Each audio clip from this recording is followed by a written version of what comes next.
Hello, citizens of YouTube. This is the Geeky Nerd here, and today we're going to be talking about the Stormtrooper gun, aka the Kriss Vector in Alpine White. So before I begin, I'd like to say thank you to everyone who has liked, commented, and subscribed on the previous videos. I always appreciate it and always enjoy talking to you guys. If you're new here to the channel, though, welcome. If you enjoy this video, enjoy this type of content, please consider liking, commenting, and or subscribing. And with the PR out the way, let's get into it. So, the Kriss Vector. A very odd looking gun, but sometimes odd can be functional and beautiful. So before we start messing with it, safety check for everyone, magazine unloaded, and chamber is cleared.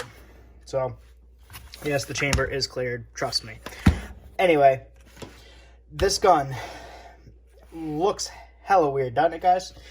Well, it serves a couple functions. So Vector, for those of you that don't know, it is, the reason it's named that is because of how it re-vectors the transfer of energy when a round is fired. So it is a direct blowback, but instead of going directly back into the shooter, it actually gets re-vectored down. So goes down here and comes down this way. And I'll take it apart here in a bit and show you guys how that kind of functions.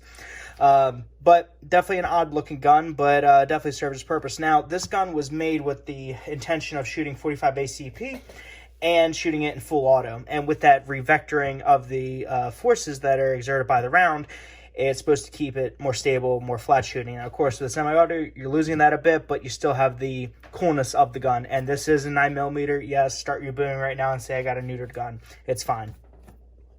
Now, you're probably saying, why'd you get an Alpine White? Well, if you're getting a gun this funky, then might as well get it in a crazy color as well, right? Now, one thing I will say about, in particular, about the Kriss Vector in white is that it is a dirt / fingerprint magnet. I mean, you can see like little remnants here and just kind of throughout the gun. I usually try to keep it pretty clean, but after one range trip and after you touch it with your dirty peasant fingers, then it will start getting a bit of dirt in it.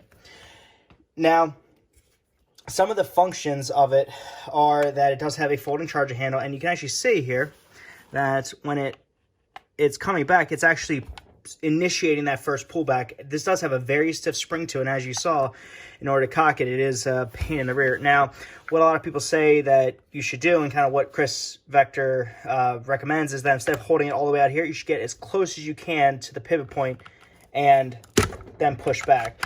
Obviously, you see it's still a bit to do that, but definitely functions as needed. So you can see there, hopefully, there is the bolt.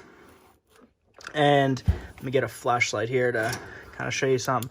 So when you're actually inside the gun, you can see as I'm pulling the charging handle back, you can see the barrel and the breech there. So it actually just kind of gets that case unstuck, which is nice.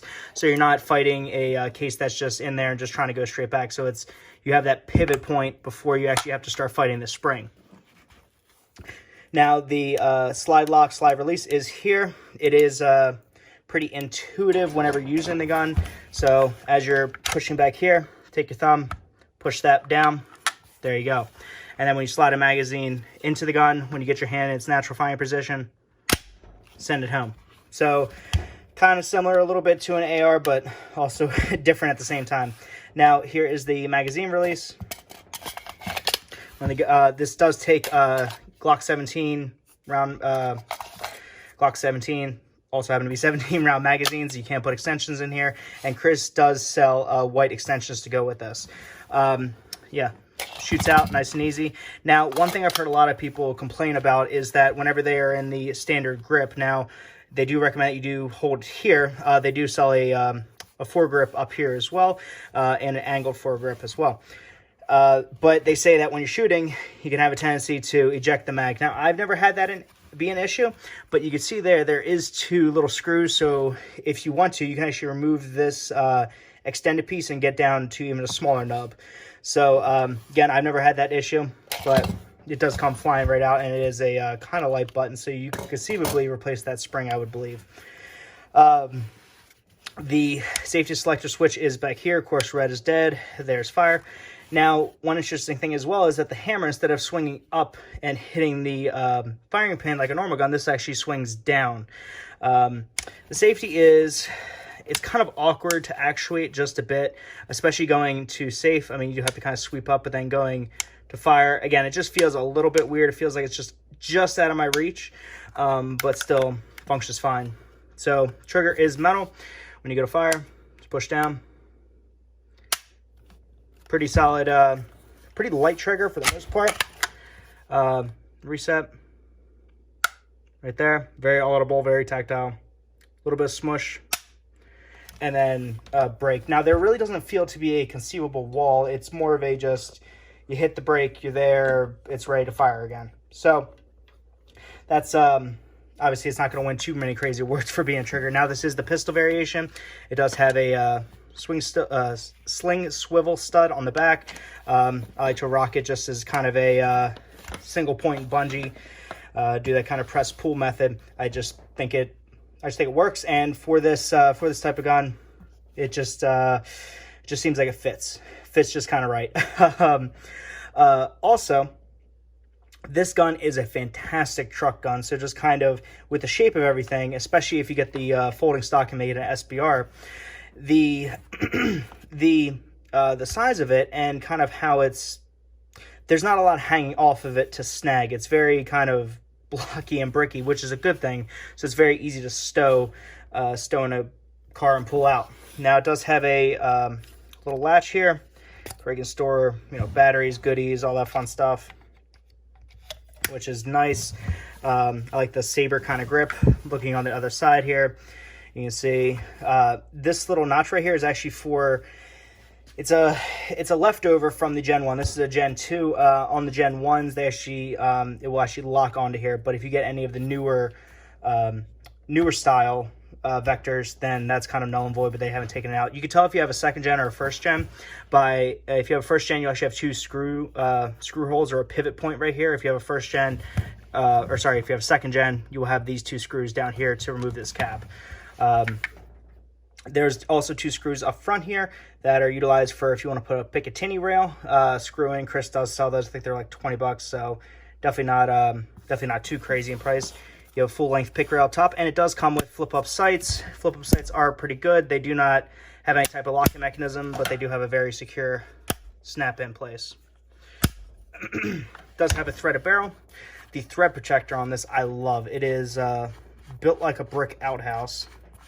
Very thick, very substantial. And this gun suppresses fairly well, for blowback. Now, the only thing I don't like about this is, as you can see, the threads are very long, but is that a thread protector or is that a thread protector? You guys can't feel it, but it's definitely definitely substantial in hand. So, just gonna get that threaded back on. It does have a 5.5-inch barrel, if I'm recalling correctly, and a pick rail on the bottom. So overall, pretty neat gun, pretty easy to use. Takedown of it is fairly simple. So you're just going to take off a few pins, of course, make sure the magazine's out, make sure it's safety cleared. Has these little HK style push pins. They're all exactly the same. Take that one. That's part of the fire one. Take this one up top. Bear with me here. Beauty of YouTube fast forward, right? Okay. We're going to take this one out. Yeah. Do get a little bit stuck, but you can't push them out with your fingers, which is one thing that I really like. And then this top one here. Okay. And then there comes everything. So as you see, one thing I did forget to do was pre-cock the hammer. So you do want to make sure it's cocked before you start disassembling it. So of course, put it on safe. And as you can see there, first thing, starting to get smudges. So looking on the inside, you can see the hammer that I was talking about, how it actually swings down from the top, is fairly stiff, but that's generally the mechanism on the inside. And of course, when you pull it to fire, it just swings down and strikes the firing pin inside there, which you guys can see. Down here, you can see the you see how it basically functions. So as it kind of glides on these rails, it then gets pushed up and re-vectors. I just find, again, part of the reason why I like guns is of course the mechanical engineering that goes into them. I just find it fascinating. So taking the gun apart here, you can see it is it has two different tracks here, one of which is for the actual bolt, the other which is actually for the carrier part of it. Does have a polished bolt face to aid in feeding, and here's the bolt, here's the carrier. So fairly easy to take apart. When you put it back together, you just got to make sure it's in there, rotate it, and kind of swinging free. So upon feeding it back in there, you'll see that sometimes it will start to rotate back on you. So you gotta, what I like to do is flip it up, rotate the bolt in, make sure you have the bolt face facing down, and then you're going to, the track on this side is going to be the one that actually the bolt rides in, and then the other one is the one the guide is going to be riding in. Okay, come on. There you go. Gotta line it up. And yep, you see again the general function of it. So I just find it cool as hell. Again, and then putting it back together is just as simple as making sure the hammer's cocked, kind of feeding it up into the assembly piece, making sure the barrel is kind of lined up, and then you just snap the pins back through and you're off to the races. Now, again, that process is fairly simple, especially when you just run a bore snake through it. The Vector overall, though, I find is a very unique gun to have, something good to have in your collection. Yes, you could use it for home defense because you can use almost any gun for home defense, but would I recommend? No, there's definitely a few better options out there, in my humble opinion. The white just looks fantastic, and the mechanical engineering that goes into that whole process I just find fascinating, which hope you guys do as well. So with that being said, I hope you guys enjoyed the video. If you did, please consider liking, commenting, and or subscribing. Let me know what you guys think of the Kriss Vector. If you have one, if you like the Stormtrooper build, what have you. And with that, hope everyone's having a wonderful, awesome, fantastic day, and I'll catch you guys next time. See you guys.